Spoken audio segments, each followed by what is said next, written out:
EQ Video Tip. I'm your host, Eric Forsetter. As always, thank you for watching another edition of this week's EQ Video Tip. Before we get into this week's tip, let's review the goals of EQ Video Tip.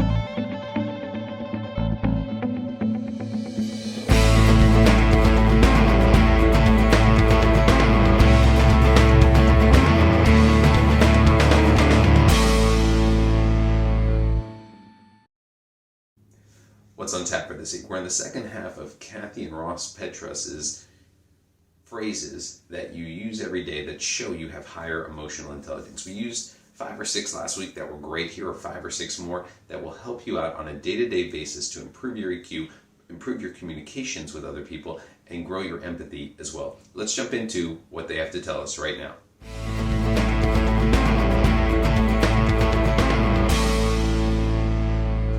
Tip number 1, you both have good points. Let's see how we can work together.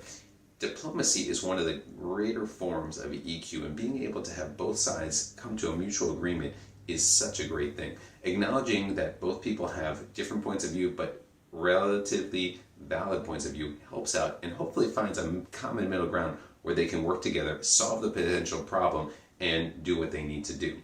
Studies show that to resolve conflict is, again, a high trademark of EQ. So when you find yourself in a conflicted situation where two parties aren't agreeing, make sure that you can articulate, you both have good points, let's figure out how to work together.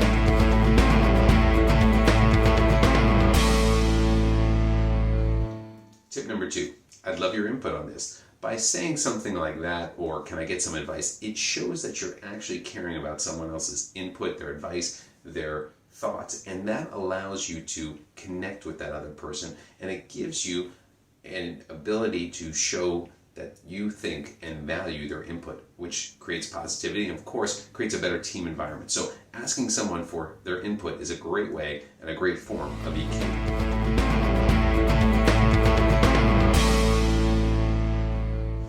Tip number 3, this situation makes me worried, confused, upset, happy, whatever it might be. It's important to express your emotions as opposed to putting out the blame game on someone else. You don't want them to get on their defensive side. Instead, explain how you feel about it and why you feel about it.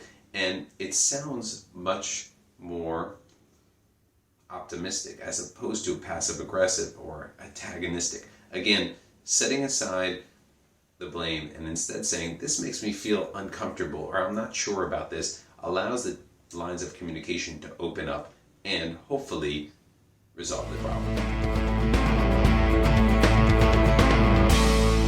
Our next thing, I'm sorry. Let's face it, we all need to apologize because we make mistakes, and it's common with people with high EQs to apologize, because don't be afraid to say, I'm sorry when you make a mistake, and admit it, because let's face it, we all make mistakes, just like I did a few minutes ago. So, I'm sorry.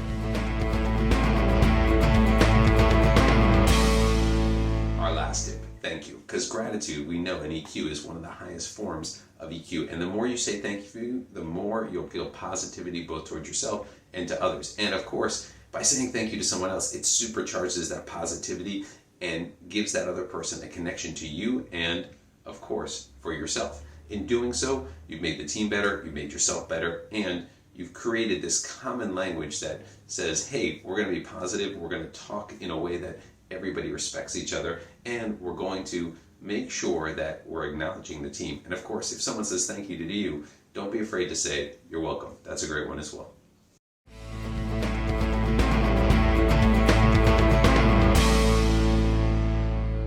That's a wrap for this week's Step feature on phrases that will make you sound much more emotionally intelligent and help you in your day-to-day life.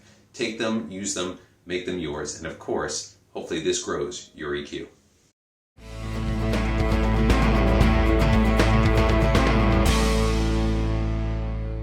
So that concludes our EQ video tip for today. Try incorporating some of these tips into your daily routine. But remember, use what works best for you and personalize it for yourself. Thank you always to our great research team for providing us with some great tips today. As always on EQ Video Tip, we want to end with gratitude. So thank you for watching. We really appreciate it. Here are some resources that you can use if you want more information on EQ going forward. Thank you again, and we look forward to seeing you in the next episode. Thank you.